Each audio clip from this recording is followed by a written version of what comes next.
இதுதான் அந்த பென்டிரைவ். இதுல 3000 பாலியல் வீடியோ இருக்கு. நூற்றுக்கணக்கான பெண்கள் வாழ்க்கையை சுரண்டி அழிச்ச எல்லா ஆதாரம் இதில் இருக்கு. தயவு செஞ்சு ஏதாவது நடவடிக்கை எடுங்க அப்படின்னு டிரைவர் போய் பென்டிரைவை யார்கிட்ட கொடுத்துருக்கான்னா பாஜக தலைவர்கிட்ட கொடுத்துருக்கான். ஆனா அந்த பாஜக தலைவர் இந்த ஆதாரத்தை எல்லாத்தையும் வாங்கி வச்சுட்டு என்ன பண்ணியிருக்கான் தெரியுமா?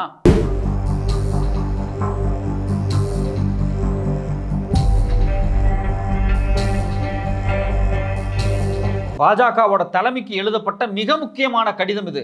இந்த கடிதத்தில் ரொம்ப ரொம்ப ரொம்ப டீட்டெயிலா தேவகவுடாவினுடைய பேரன் எப்படியெல்லாம் பெண்களை சீரழிச்சிருக்கான், எந்தெந்த பெண்கள்லாம் சீரழிச்சிருக்கான், எல்லா ஆதாரத்தையும் இந்த பென்டிரைவ் பிளஸ் லெட்டரோட சேர்த்து பாஜகவினுடைய தலைமைக்கு அனுப்பப்பட்டாச்சு. எப்பன்னா 6 மாசத்துக்கு முன்னாடியே. ஆனா இந்த பென்டிரைவை வச்சுட்டு இந்த கடிதத்தை வச்சுட்டு பாஜகவினுடைய தலைமை ஒரு ஆட்டம் ஆடி இருக்கு. அதுதான் இன்னைக்கு ஒரு அதிர்ச்சிகரமான தகவலா இருக்கு.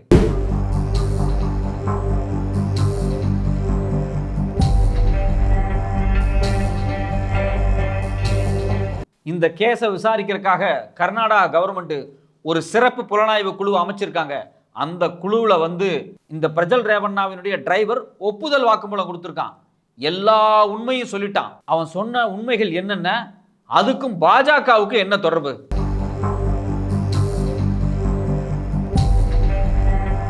நூற்றுக்கணக்கான பெண்களை சீரழிச்சு அவங்கள பாலியலா சுரண்டி பாலியலா ரேப் பண்ணி வீடியோ எடுத்து பெண்களை மிரட்டின முன்னாள் பிரதமர் தேவகவுடாவினுடைய பேரன் பிரஜல் ரேவண்ணா இந்தியாவை விட்டு தப்பிச்சு போயிட்டான். இன்னைக்கு இந்த பிரச்சனை இந்தியா முழுக்க பரபரப்பா பேசப்படக்கூடிய ஒரு பொருளா மாறி இருக்கு. இவன் இவ்வளவு மோசமானவன், பெண்களை இந்த அளவுக்கு சுரண்டக்கூடியவன் அப்படிங்கிற விஷயம் 6 மாசத்துக்கு முன்னாடியே பாஜகவினுடைய தலைமைக்கு ஆதாரங்கள் கொடுக்கப்பட்டிருக்கு.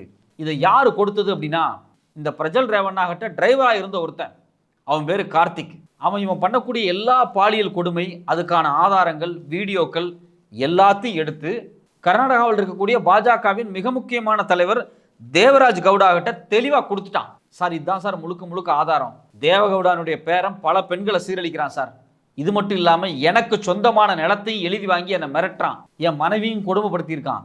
இவ்வளவு மோசமானவன் சார் இவன்.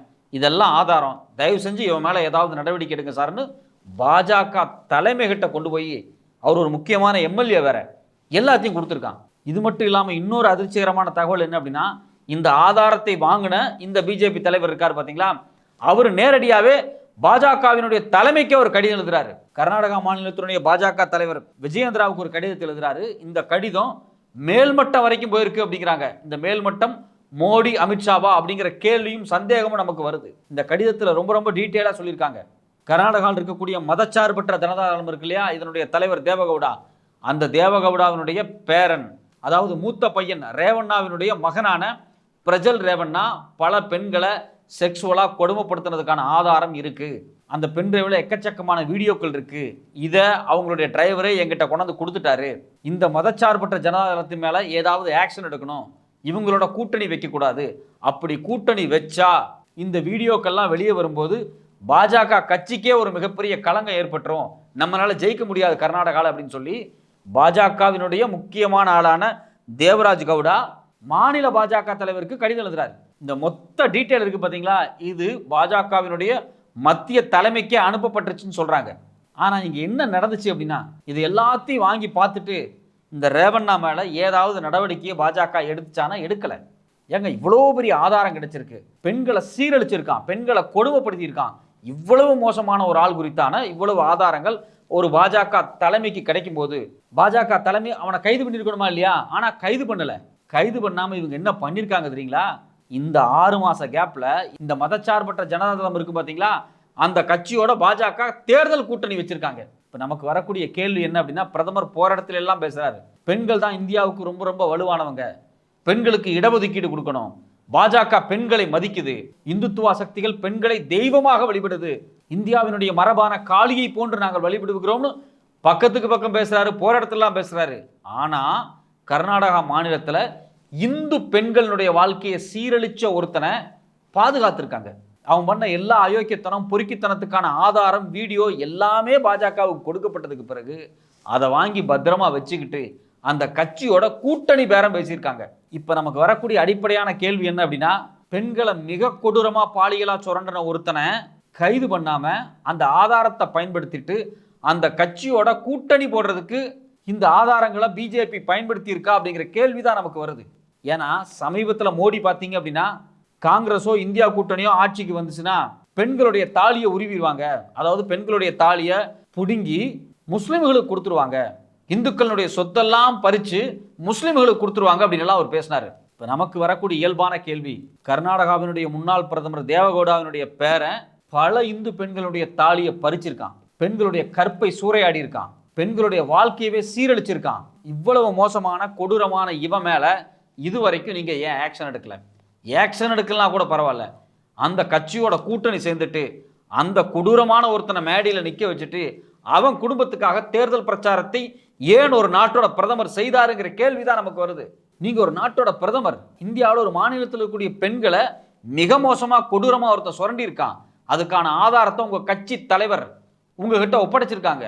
ஆனா நீங்க எந்த ஆக்ஷனுமே எடுக்கல, அந்த கட்சியோட சேர்ந்து கூட்டணியா இந்த தேர்தலை சந்திச்சிருக்கீங்க. இதெல்லாம் இன்னைக்கு எப்படி வெளியே வந்திருக்கு அப்படின்னா, இந்த ரேவண்ணாவினுடைய கொடுமையை தினம் தினம் பார்த்த அவருடைய டிரைவரான கார்த்திக் 6 மாசத்துக்கு முன்னாடியே போய் தேவராஜ் கவுடாட்ட பென் டிரைவை கொடுத்துருக்காரு. ஆனால் அவர் எந்த ஆக்ஷனுமே எடுக்கல. அவர் ஒரு கடிதத்தை எழுதி தலைமைக்கு அனுப்பிச்சிருக்காரு. தலைமையும் என்ன பண்ணியிருக்கு அப்படின்னா இதை எங்கேயோ மேல் இடத்துக்கு இன்ஃபார்ம் பண்ணியிருக்கு. அதுக்கு பிறகு பார்த்தீங்கன்னா எந்த ஆக்ஷனுமே எடுக்கப்படலை. அதுக்கு பிறகு இந்த கார்த்திக்கிற டிரைவர் என்ன பண்ணியிருக்காரு அப்படின்னா எதுவுமே பண்ணாமல் தன்னால் எதுவுமே முடியலை, இவங்க தன்னை ஏதாவது பண்ணிடுவாங்க அப்படிங்கிற பயத்திலேயே கூனி குறுகி ஒடுங்கி போய் தலைமறைவாக இருந்திருக்காரு. இந்த கேப்பில் தான் பார்த்தீங்க அப்படின்னா ஹசான் மாகாணத்தில் தேர்தல் நடக்கிறதுக்கு ஒரு 3 நாளைக்கு முன்னாடி பொது இடங்களில் நூற்றுக்கணக்கான பென்ட்ரைவ் கிடந்திருக்கு. இப்போ பார்க்காக இருக்கட்டும், பஸ் ஸ்டாண்டாக இருக்கட்டும், இது மாதிரியான இடங்களில் 50 பென்ட்ரைவ் 100 பென்ட்ரைவ்னு அங்கங்கே செதறி கிடந்திருக்கு. இப்போ இயல்பாக பார்க்கக்கூடிய மக்களுக்கு என்ன தோணுன்னா, என்னடா அது பொது இடத்துல இவ்வளோ பென்ட்ரைவ் கிடக்கு அப்படின்னு சொல்லி அந்த பென்ட்ரைவை எடுத்து கம்ப்யூட்டர்லையோ இல்லை மற்ற விஷயங்கள்லையோ போட்டு சொருவி பார்க்குறாங்க. பார்த்த போனால் அதிர்ச்சி ஆயிடுச்சு அவங்களுக்கு. உள்ள ஆயிரக்கணக்கான செக்ஸ் வீடியோஸ், இதில் எல்லாத்துலையும் இன்வால்வ் ஆனது யார் அப்படின்னா தேவகவுடாவினுடைய பேரனான பிரஜல் ரேவண்ணா. இந்த பிரஜல் ரேவண்ணா தான் பார்த்தீங்கன்னா இந்த நடந்து முடிஞ்ச தேர்தல் இருக்குது பார்த்தீங்களா, கர்நாடகா தேர்தலில், அதில் எம்பி கேண்டிடேட்டாக நின்று எலெக்ஷன் நின்றுருக்கான். இவனுக்கு பிரச்சாரம் பண்ணது பிஜேபிக்கு ஏற்கனவே தெரியும் இவன் ஒரு ஃப்ராடுன்னு. இவன் ஃப்ராடு கொடூரமானவன் தெரிஞ்சதுக்கு பிறகும் இவனுக்கு பிரச்சாரத்தில் ஈடுபட்டிருக்காங்க. இதுல கடுப்பான அந்த பிஜேபி தலைவர் தேவராஜ் கவுடா தான் இந்த வீடியோக்கள் எல்லாத்தையும் வெளியிட்டு இருக்காரு. ஒட்டு மொத்தமா அந்த வீடியோ எல்லாத்தையும் கொண்டு வந்து மக்கள்கிட்ட சேர்த்துனது இவர் தான். ஏன்னா பிஜேபியினுடைய தலைமை எந்த நடவடிக்கையுமே எடுக்காத காரணத்தால தான் இந்த வீடியோ இன்னைக்கு அம்பலமாயிருக்கு அப்படின்னு சொல்றாங்க. இதுல இன்னொரு அதிர்ச்சியரக்கூடிய தகவல் என்ன அப்படின்னா, ஏற்கனவே பார்த்தீங்கன்னா கர்நாடகா மாநிலத்தை மதச்சார்பற்ற ஜனதாதளத்தினுடைய தலைவரான குமாரசாமி சீஃப் மினிஸ்டரா இருந்து ஆட்சி பண்ணியிருக்காரு. அவர் ஏற்கனவே பார்த்தீங்கன்னா பாஜகவோட நெருங்கிய ஆள் தான், பாஜகவோட கூட்டணி எல்லாம் போட்டிருக்காரு. ஒரு காலத்தில் தேவகவுடா இந்தியாவினுடைய பிரதமராக இருந்தவர். அவருடைய கட்சியான மதச்சார்பற்ற ஜனதாதளம் கர்நாடகா மாநிலத்தை அப்பப்போ ஆட்சி பண்ணியிருக்காங்க. அவருடைய மகனான குமாரசாமி முதலமைச்சராக இருந்திருக்காரு. இந்த குமாரசாமி வெளிப்படையாவே சொல்லிட்டாரு. என்னன்னு சொல்லிட்டாரு அப்படின்னா, இந்த பிரச்சனைக்கும் என் குடும்பத்துக்கும் எந்த சம்பந்தம் கிடையாது, என் குடும்பத்தை இந்த பிரச்சனையில் இழுக்காதீங்க, இது என் அண்ணனோட குடும்ப பிரச்சனை அப்படின்ட்டாரு. அப்போ தெளிவாக இங்கே என்ன தெரிய வருது அப்படின்னா, இந்த பிரஜல் ரேவண்ணா ஏதோ ஒரு மிகப்பெரிய ஃப்ராடு பண்ணியிருக்கான், பெண்கள் விஷயத்தில் மிக மோசமாக நடந்திருக்கான் அப்படிங்கிறது அப்பட்டமாக வெளியே தெரியுது. ஏன்னா தன்னுடைய சொந்த சித்தப்பா முன்னாள் கர்நாடகா முதலமைச்சர் குமாரசாமியே இந்த பிரச்சனையிலேருந்து ஒதுங்கிக்கிட்டாரு. எனக்கு இந்த குடும்பத்துக்கு சம்மந்தம் கிடையாது, அவன் எங்கள் அண்ணன் பையன், அதெல்லாமே அவன் பிரச்சனை, என் குடும்பத்தை இதில் இழுக்காதீங்க அப்படிங்கிறாரு.